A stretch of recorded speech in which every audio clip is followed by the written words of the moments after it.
man pour man c'est dara jaaxaluma ci c'est la vérité des vainqueurs. bu bàyyil c'est la vérité des vainqueurs. loolu la di. bàyyil loolu. c'est la vérité des vainqueurs parce que man su doon Cour des comptes ña fa nekk ñëpp ren ji nii dañuy doog a dugg ci am ci Cour des comptes bi doog a saytu liggéeyu Sénégal ak yooyu loolu su dee dafa am gis-gis bu bees ma mën la ne effectivement xëy na ñi soog a ñëw dañu am gis-gis bu bees donc ñi fi nekkoon ñëpp balaa loolu liñ fi doon liggéey ay yëfu caaxaan la mais comme ce sont les mêmes qui sont là depuis toujours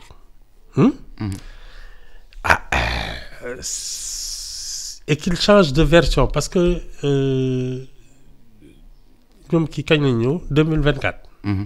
mars 2024. waaw.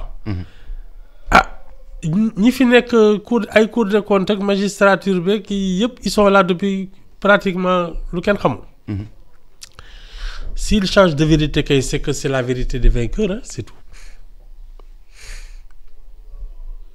mais Ibou. xam nga dañoo rapport yi dañoo yàgg génn. yàgg être certifié baax. normal. waaw. ren ñu ne. baaxul. waaw c'est-à-dire que soo nekkee ci dëkk boo xam ne kilifa bi dafay naan ñëpp circulation bi droite lay dawee ñëpp dawee droite kii àtte ne lii mooy dëgg nga xëy bés kilifa bu bees bi nee na gauche la ñuy dawee kii àtte nee na kon gauche la ñuy dawee kon ñu doon dawee droite yëpp nekkuñ ci dëgg c'est la vérité des vainqueurs c'est tout. Ça veut dire su fekkee ne lii rapport bi di wax moo am ça veut dire que ñi doon liggéey ci administration bi yëpp ñi doon liggéey ci Cour des comptes yëpp. waaw ñi doon liggéey ci ministère des finances yëpp. l'actuel ministre des finances ak ñi mu yàgg àndal di liggéey yëpp. nekkuñu woon ci yoon non même le président de la République. Non, je parle des cadres d'abord des finances. Je parle des cadres du ministère des Finances d'abord. Ouais, mais attends, l'administration des finances, l'actuel président de la République, tu as la bokon? Kan si la bokon? Bassirou Diomaye Faye. Wow. Il a toujours travaillé au ministère des Finances, non? Oui, au impôt finance. Ah tiens, tu la bok? Mom tam ci la bok. Ah, même Ousmane Sonko biñ ko daxé la fa génn. 2017 tam 2016. Ah mango. Mom tam ci la bok. Ah. Qu'est-ce que tu crois? Non, 2019 la ñu wax de waxuñu. waaw d'accord. waaw 2019 la ñu wax ñu dàq Ousmane Sonko. mais Bassirou Diomaye Faye moom mu ngi fa woon ba léegi parce que moom bureau kii impôt lañ ko jëlee def ko ci kaso bi. mu génn foofu dem campagne yi une semaine après mu nekk président de la République. Il faisait partie des employés des finances. Donc. képp koo xam ne da nga mës a liggéey ci finance complice nga ci lii. waxuma la complice sax mais ñun ñi nga xam ne sax léegi ñu taal ci courant naan ci ndox ak yooyu on est des receleurs. C'est un pays voyou. J'ai pas compris. ñun ñi.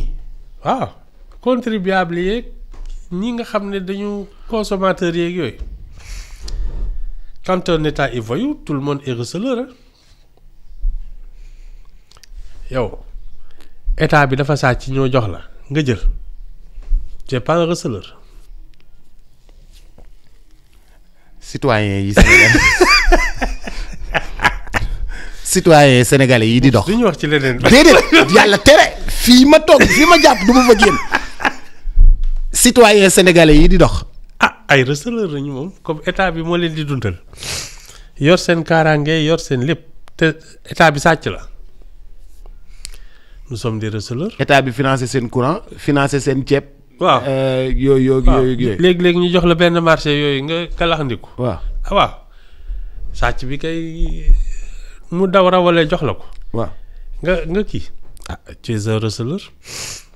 les Sénégalais qui marchent là qui man ak yow ak Amady Sy mais toog. ñun kay xam nga lan la ñu war a def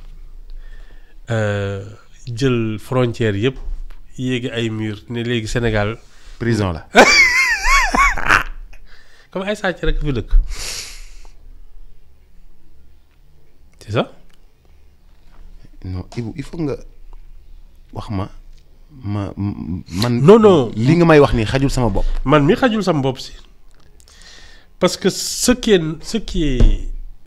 est constant c'est que l'État sénégalais depuis toujours a bénéficié de la confiance des bailleurs de fonds.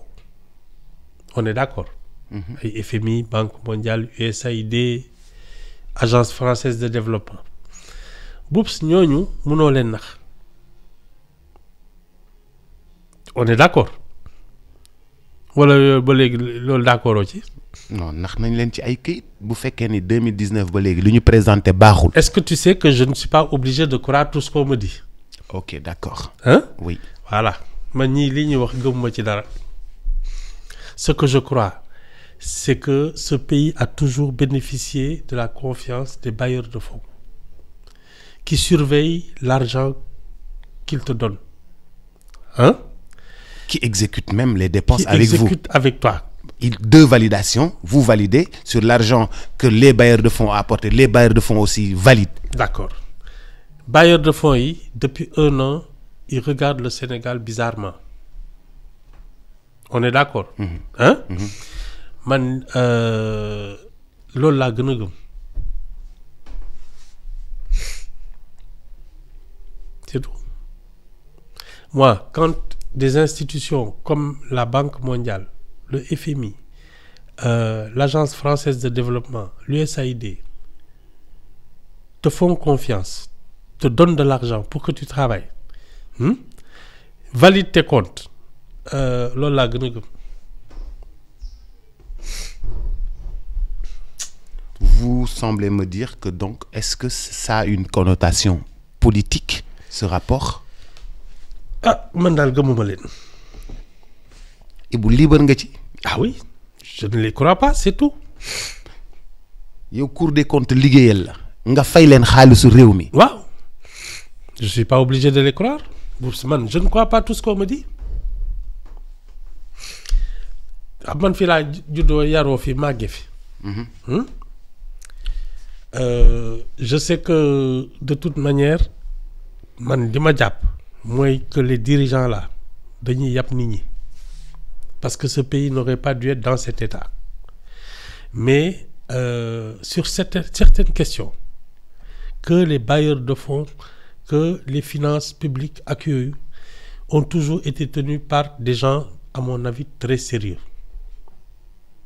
C'est que xëy na vision bi orientation bi je peux ne pas être d'accord avec eux yi gars yi def man gëmuma ko. Je t'ai toujours dit les gouvernants là ils ont négligé l'aspect humain, c'est-à-dire construire le citoyen c'était la plus grande urgence. Ils ont préféré construire du matériel, des routes ak yooyu man loolu gëmuma ko. Je suis pas d'accord. Mais même quand tu n'es pas d'accord tu dois au moins respecter ce qu'ils font. Dëgg la du ñàkk ñuy parce que les chiffres les trucs ak yooyu voilà il y a des jeux d'écriture, il y a plein de choses. C'est une science. La comptabilité, c'est une science. Ce que tu vois sur les chiffres, dans les chiffres, c'est un travail méticuleux. Parfois, quand ça ne correspond pas à l'instant précis matériellement, mais il y a des écritures. Après, de toute façon, ça se régularise. Je ne crois pas que nous ayons un État voyou. Loolu gëmuma ko.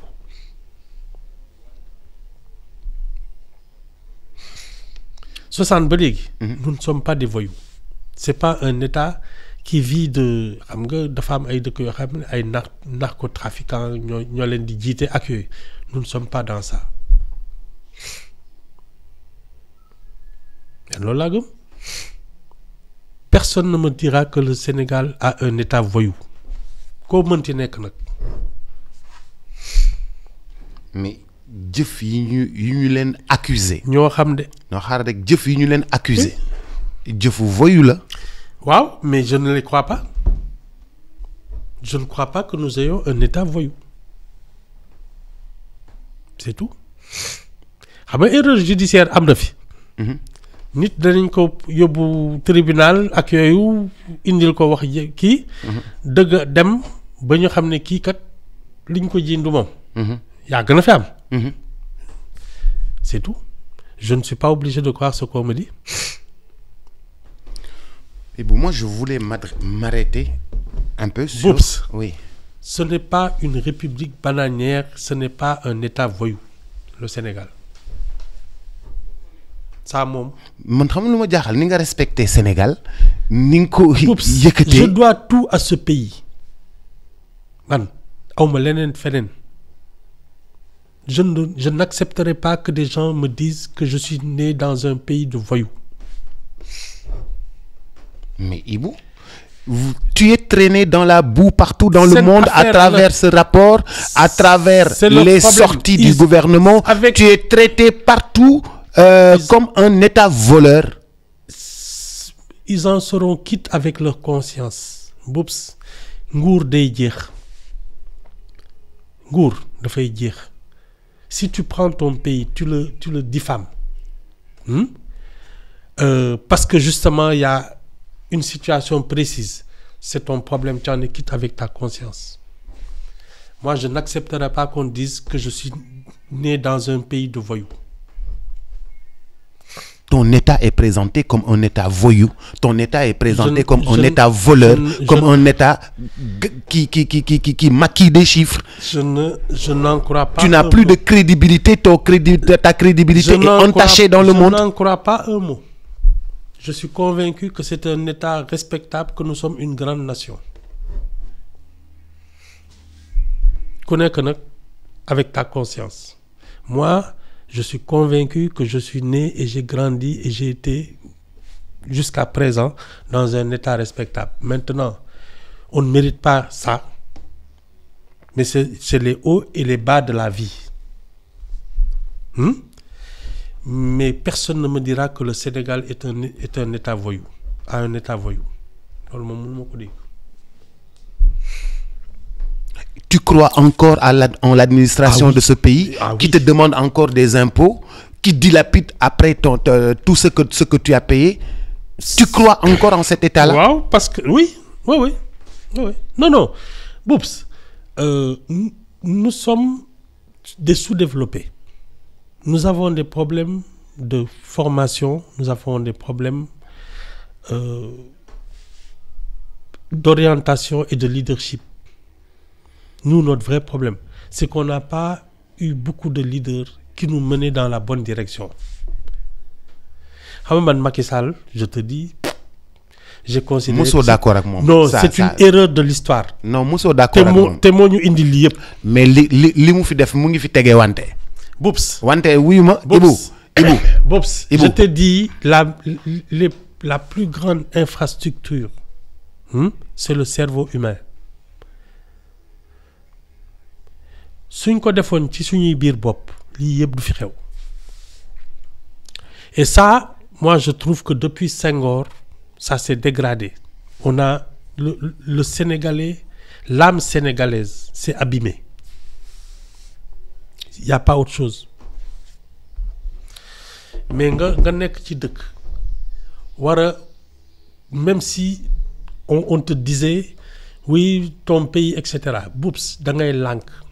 Mais moi, mon pays, il n'y a rien de plus grand. Il faut refuser de traîner ton pays dans la boue. Sénégal, jiwuñu loolu. Soo ko bëggee xam, va dans la sous-région. Sénégal, jiwuñu lu ñuy yàqee deram.